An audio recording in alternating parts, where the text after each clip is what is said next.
Welcome to Sankalp for teaching career. लें ऐसा संकल्प जो आपको कामयाब बना दे।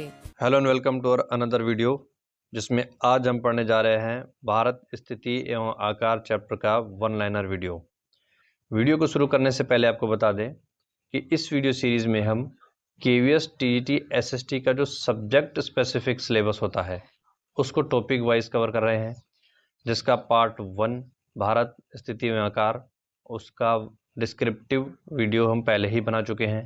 ये उसका पार्ट 2 है। मतलब हर एक चैप्टर को हम 2 पार्ट्स में कर रहे हैं।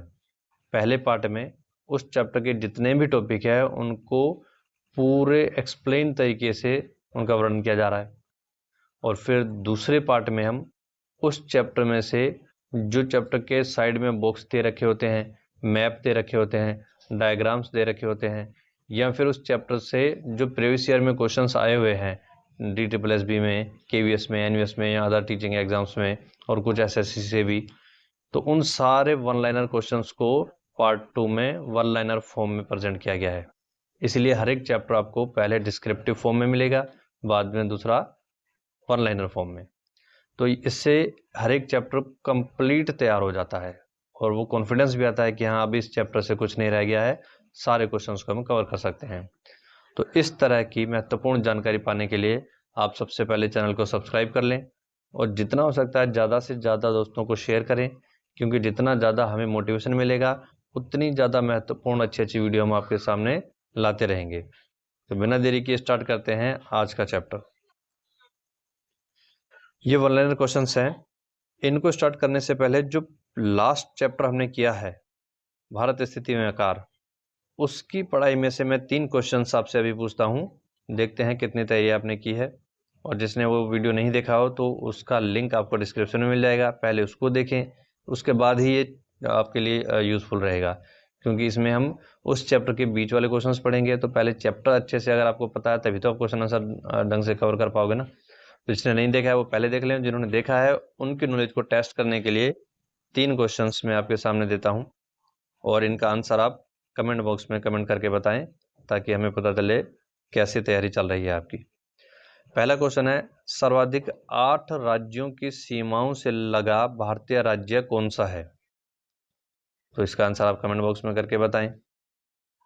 उसके बाद दूसरा क्वेश्चन है, सर्वाधिक लंबी तटरेखा वाला भारतीय राज्य कौन सा है? ये भी हम लास्ट वीडियो में चैप्टर में पढ़ चुके हैं, तो अगर आपको अच्छे से याद है तो तुरंत आंसर करें। और तीसरा क्वेश्चन है, IST रेखा भारत के कौन से शहर से होकर गुजरती है? तो ये भी हमने लास्ट चैप्टर में पढ़ा था। इसका आंसर भी आप कमेंट बॉक्स में कमेंट करके बताएं। शुरू करते हैं आज के क्वेश्चंस। तो आज के वन लाइनर में पहला क्वेश्चन है, अंतरीप, केप, भृंगु या कगार। मतलब ये सब एक ही नाम है और अलग अलग तरीके से पूछे जा सकते हैं। तो किसी का भी मतलब पूछा जाए तो उसका आंसर ये रहेगा, मतलब क्वेश्चन जैसे आए कि अंतरीप किसे कहते हैं, केप किसे कहते हैं, भृंगु किसे कहते हैं या कगार किसे कहते हैं, तो इसका आंसर होगा समुद्र की ओर निकला स्थलीय भाग, जैसे कन्याकुमारी अंतरीप। मतलब हम भारत के दक्षिण में देखते हैं तो ऐसे V शेप का हिस्सा है हमारा, तो ये जो सबसे लास्ट वाला हिस्सा है ये तीनों ओर पानी से घिरा हुआ है, मतलब समुद्र की ओर निकला हुआ स्थलीय भाग है। तो समुद्र की ओर निकला हुआ जो स्थलीय भाग होता है उसी को कहते हैं अंतरीप, केप, भृंगु या कगार। जैसे कि एक एग्जांपल दिया हुआ है कन्याकुमारी।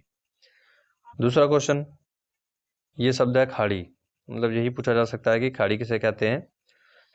तो इसका आंसर होगा स्थल की ओर घुसा हुआ जलीय भाग, जैसे गुजरात में कच्छ व खंबात की खाड़ी। मतलब ये इसका उल्टा हो गया, यहाँ पर था स्थलीय भाग जो जल में घुसा हुआ हो, यहाँ उल्टा हो जाएगा जलीय भाग जो स्थल में घुसा हुआ हो। जैसे हम गुजरात के मैप में देखते हैं तो वहाँ पर इस तरह से कुछ उसकी लोकेशन आती है।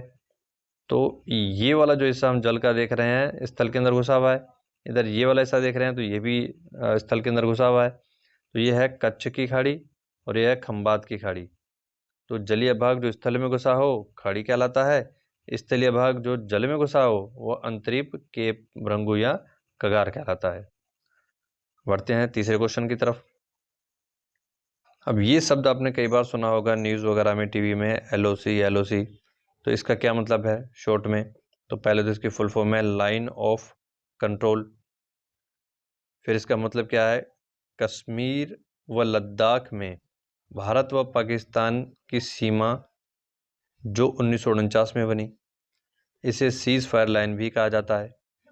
मतलब ये है कि भारत का जो कश्मीर का मैप हम देखते हैं, आज़ादी के टाइम पर ये जो कश्मीर था, इस पर पाकिस्तान ने इतने हिस्से में कब्ज़ा कर लिया, तो ये बन गया पाक ऑक्यूपाइड कश्मीर, मतलब पाकिस्तान के कब्ज़े वाला कश्मीर।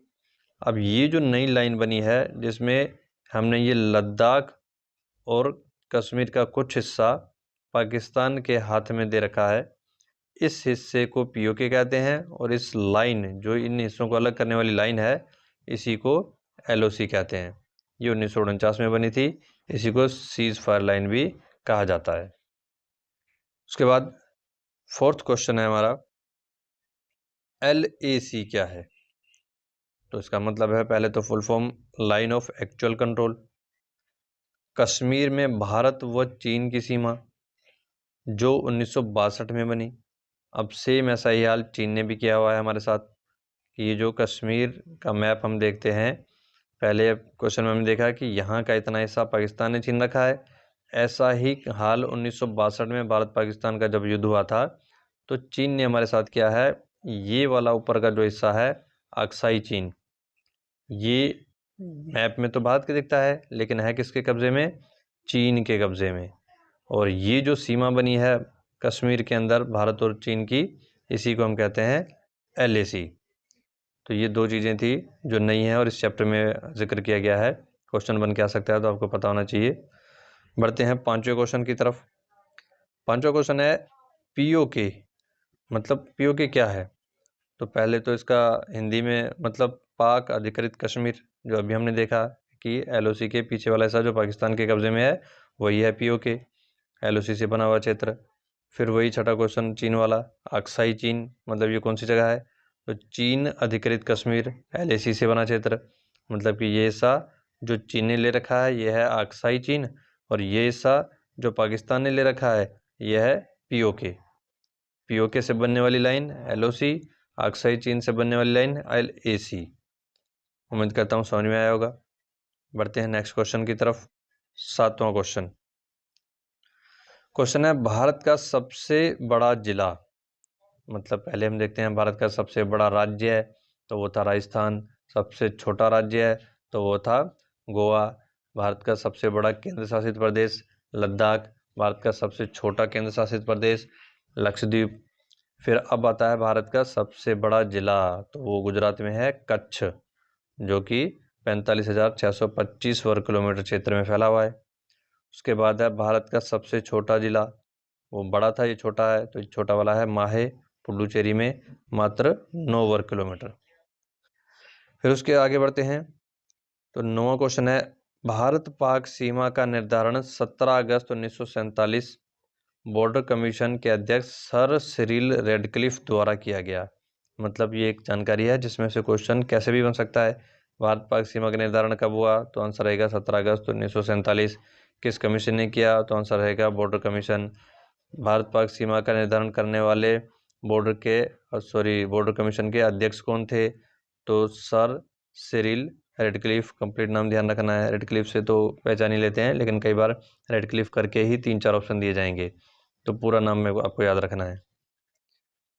10वां क्वेश्चन है भारत पाक सीमा का कुछ हिस्सा निर्धारित करने वाली नदियां हैं। मतलब वो नदियां जो भारत पाक की सीमा पे बहती हैं, तो वो दो हैं सतलुज और रावी। अब ऐसा नहीं है कि सतलुज रावी पूरी नदी भारत पाकिस्तान की सीमा में ही बहती है, कुछ हिस्सा, मतलब सतलुज और रावी ज़्यादातर हिंदुस्तान में बहती है, फिर आगे जाके पाकिस्तान में बहती है, लेकिन बीच में इनका कुछ हिस्सा ऐसा है जो भारत और पाकिस्तान की सीमा में बहता है। तो क्वेश्चन ये है कि ऐसी नदियां जिनका कुछ हिस्सा भारत पाकिस्तान की सीमा निर्धारित करता है, तो वो दो हैं सतलुज और रावी। बढ़ते हैं नेक्स्ट क्वेश्चन की तरफ। 11वां क्वेश्चन है पिछले 5 दशकों में भारत ने सामाजिक आर्थिक रूप से किस प्रकार की उन्नति की है? ये मतलब NCERT की बुक के स्टार्टिंग के पैराग्राफ में दिया गया एक हिस्सा है, जिसको केवीएस के एग्जाम में सीधा सीधा लाइन से ही पूछा जाता है।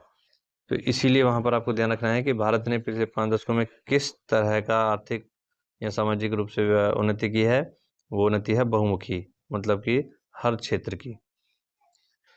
12वां क्वेश्चन है, कितने अक्षांश से हिमालय का भूभाग हिंद महासागर की ओर संकरा होता गया है। मतलब ये भी एनसीईआरटी में दिया गया कथन है कि 22 डिग्री उत्तरी अक्षांश ये जो स्थिति है उसके बाद से हिमालय का भूभाग जो हिंद महासागर की ओर है वो संकरा यानी पतला होता जाता है। उससे ऊपर तो इसकी चौड़ाई काफ़ी ज़्यादा है, लेकिन हिंद महासागर की ओर जाएंगे हम तो फिर वो कम होता जाएगा, मतलब चौड़ाई कम होती जाएगी। तो कौन सी डिग्री पर वो कम होती जाएगी? 22 डिग्री उत्तरी अक्षांश पर। ये क्वेश्चन है। 13वां क्वेश्चन है, भारत का पूर्व पश्चिम का विस्तार उत्तर दक्षिण के विस्तार की अपेक्षा डैश प्रतीत होता है।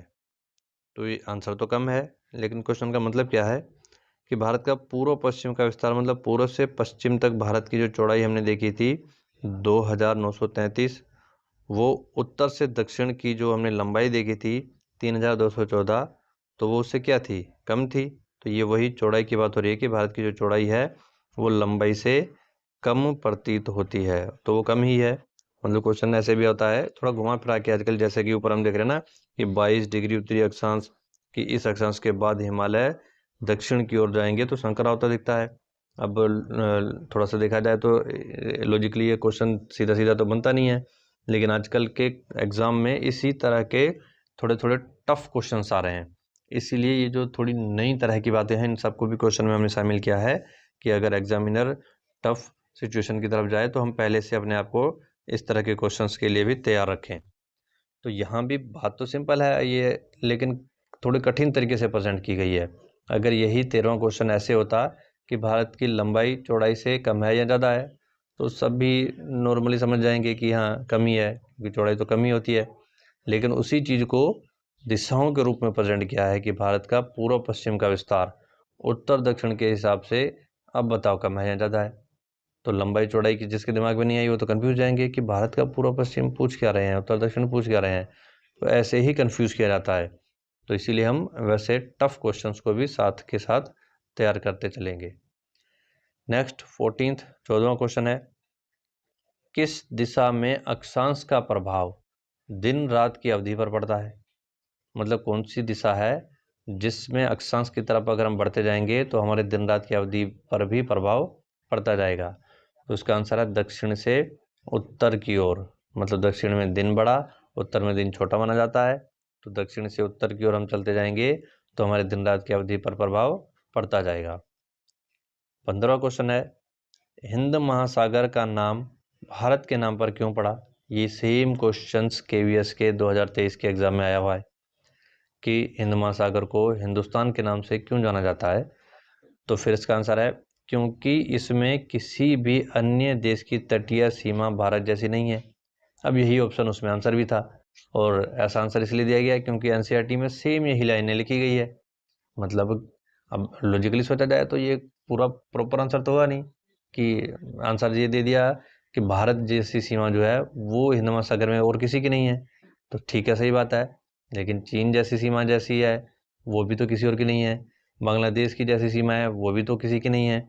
तो सेम सीमा तो कभी हो ही नहीं सकती ना। तो एक देश की सीमा नहीं है तो उसके नाम पर देना ये थोड़ा इलॉजिकल लग रहा है। बट ध्यान रखना है आपको कि एनसीईआरटी में ये दे रखा है और यही आंसर वहाँ दे रखा है, तो हमें थोड़ा इस पर नज़र रखना पड़ेगा।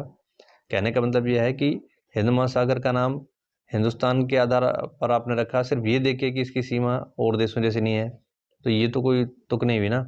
ऐसे तो पाकिस्तान की जो सीमा है वैसी भारत की भी नहीं है, बांग्लादेश की भी नहीं है। तो ये क्या लॉजिक हो।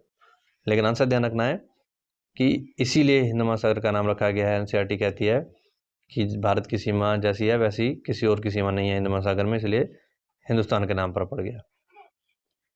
16वां क्वेश्चन है, स्वेज नहर का निर्माण कब हुआ। तो इसका आंसर है 1869 में। इसी स्वेज नहर से एक और क्वेश्चन होगा 17वां क्वेश्चन है, स्वेज नहर के खुलने से भारत और यूरोप के बीच कितनी दूरी कम हो गई है।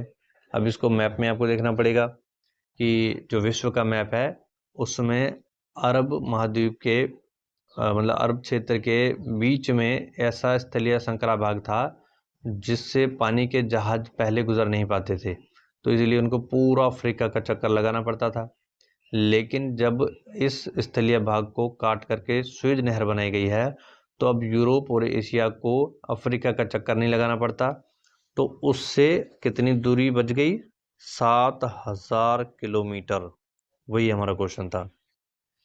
बढ़ते हैं नेक्स्ट क्वेश्चन की तरफ।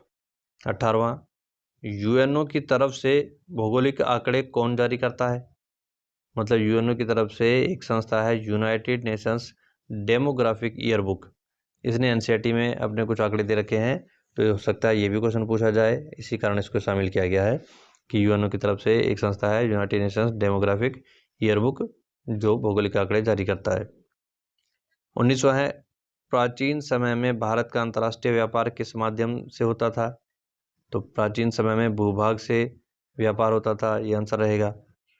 20वां है, प्राचीन काल में अनेक यात्री किस द्वार से भारत आए थे? तो जब प्राचीन काल में विदेशी यात्री भारत में आ रहे थे तो वो उत्तर से आ रहे थे और उत्तरी पर्वतों के दर्रों से।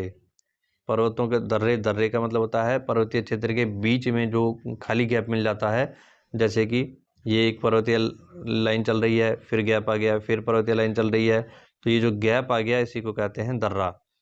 तो उत्तर भारत में इस तरह के कुछ दर्रे थे, वहीं से विदेशी यात्री भारत में आए व्यापार करने के लिए। बढ़ते हैं 21वें क्वेश्चन की तरफ। क्वेश्चन है, प्राचीन काल में अंतर्राष्ट्रीय व्यापार के लिए भूभागों का ही प्रयोग क्यों होता था? जो अभी हमने ऊपर ही क्वेश्चन पढ़ा कि प्राचीन काल में व्यापार किससे होता था? भूभाग से। अब क्वेश्चन है, भूभाग से क्यों होता था? क्योंकि तब समुद्री मार्ग ज्ञात नहीं थे। मतलब तब लोगों को ये पता नहीं था कि समुद्री मार्ग है, यहाँ से हम उस देश तक पहुँच सकते हैं। कुछ देशों को तो समुद्री यात्रा कैसे की जाती है वो भी जानकारी नहीं थी, तो समुद्री मार्ग और यात्रा के बारे में ज़्यादा जानकारी नहीं थी, इसलिए भूभाग का ही प्रयोग होता था। 22वां क्वेश्चन है, प्राचीन अंतर्राष्ट्रीय व्यापार से भारत के कौन से विचार विदेश में गए? मतलब ये सारे क्वेश्चन हम एनसीईआरटी के पोर्शन से कर रहे हैं, क्योंकि आपको लग रहा होगा कि भूगोल के भारत स्थिति एवं आकार से हट करके हम कहाँ प्राचीन में चले गए, इतिहास की बातें करने लगे। तो वहीं एनसीईआरटी में लास्ट में ये सारी चीज़ें डिस्कस की गई है और यहाँ से क्वेश्चन बन सकते हैं, इसलिए सबको ऐड किया गया है। तो 22वां क्वेश्चन हमारा था, प्राचीन अंतर्राष्ट्रीय व्यापार से भारत के कौन से विचार विदेशों में गए? तो भारत में जब लोग आए तो उन्होंने, विदेशी लोगों ने भारत में उपनिषद पढ़े, ये अपने देश में ले गए। रामायण के बारे में पढ़ा, अपने देश में विचार ले गए। पंचतंत्र के विचार ले गए और भारतीय अंक तथा दशमलव प्रणाली, ये सारे विचार विदेशों में ले गए।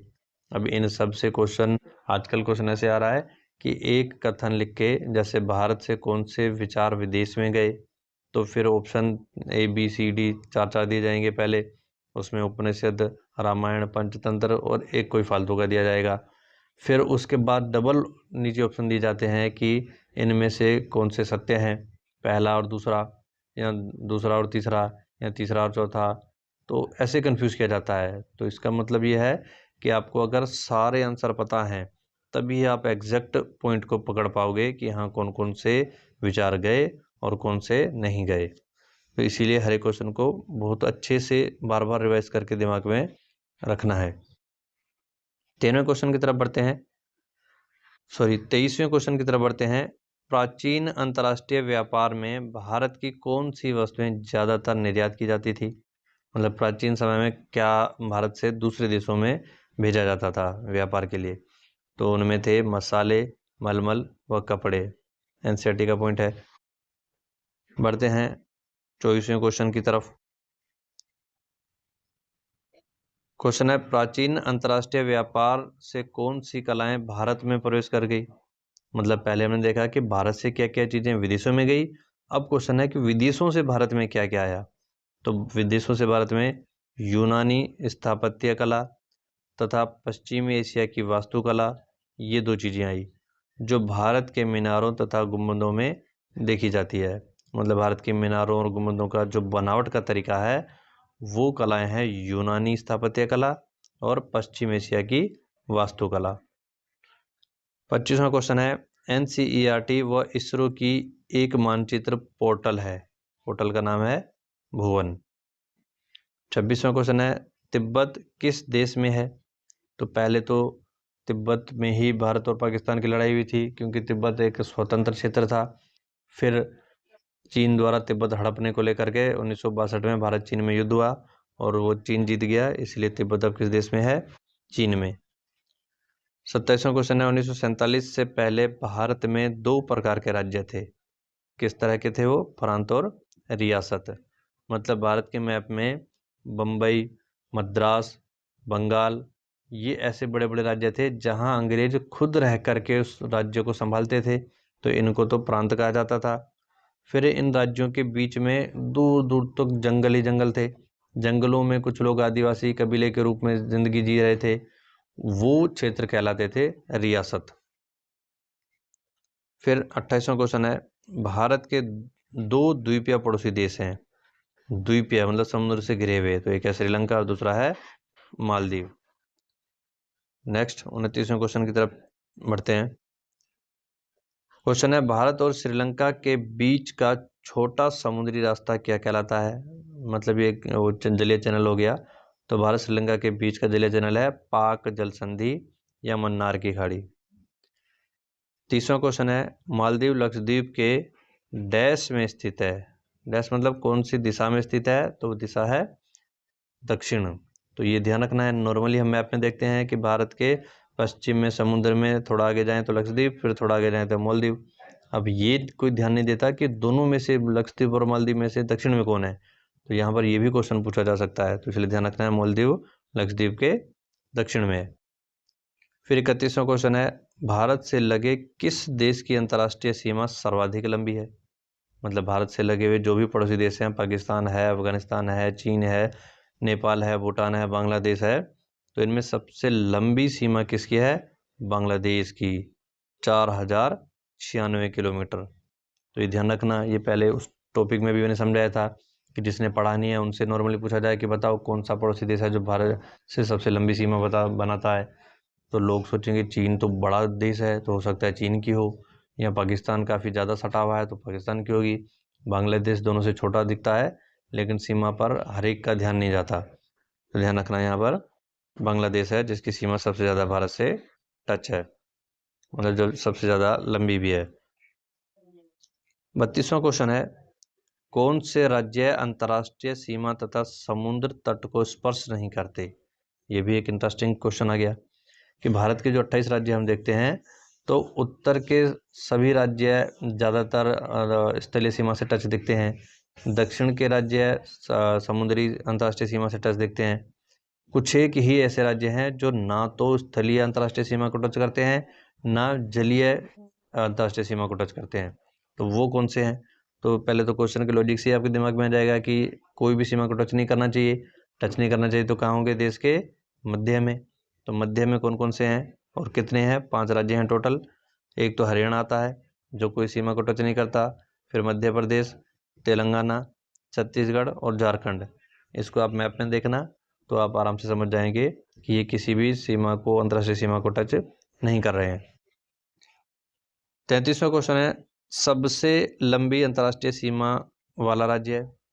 मतलब अब ये भी एक इंटरेस्टिंग फैक्ट आ गया कि भारत के राज्य कौन कौन से ऐसे हैं जो अंतर्राष्ट्रीय सीमा को टच करते हैं, फिर अब उनमें से किसकी सीमा लंबी है, वो ये क्वेश्चन है हमारा। तो भारत का पश्चिम बंगाल एक ऐसा राज्य है जिसकी अंतर्राष्ट्रीय सीमा सबसे ज़्यादा लंबी है अन्य राज्यों से। वो कितनी है? 2510 किलोमीटर। 34वां और आज का लास्ट क्वेश्चन है, सबसे लंबी तटीय रेखा वाला राज्य ये कौन सा है? तो गुजरात है, 1600 किलोमीटर लंबी है ये रेखा। उम्मीद करता हूँ ये वीडियो भी आपके लिए यूज़फुल रहा होगा। अगर वीडियो आपके लिए यूज़फुल हो तो सबसे पहले वीडियो को सब्सक्राइब कर लें। सब्सक्राइब जितना आप ज़्यादा करोगे उतना हमें लगेगा कि ज़्यादा से ज़्यादा लोगों को हमारी मेहनत काम आ रही है, तो हम और भी सारे टॉपिक्स को इतनी ही मेहनत से बनाते रहेंगे। लेकिन सब्सक्राइबर्स नहीं होंगे, मोटिवेशन नहीं मिलेगा, तो लगेगा शायद यूज़फुल नहीं है, तो फिर बंद करना पड़ सकता है काम। तो इसीलिए आपसे रिक्वेस्ट की जाती है कि वीडियो को सब्सक्राइब करें, ज़्यादा से ज़्यादा लोगों तक शेयर करें ताकि मोटिवेशन मिलता रहे और ये काम जारी रहे। वीडियो देखने के लिए धन्यवाद।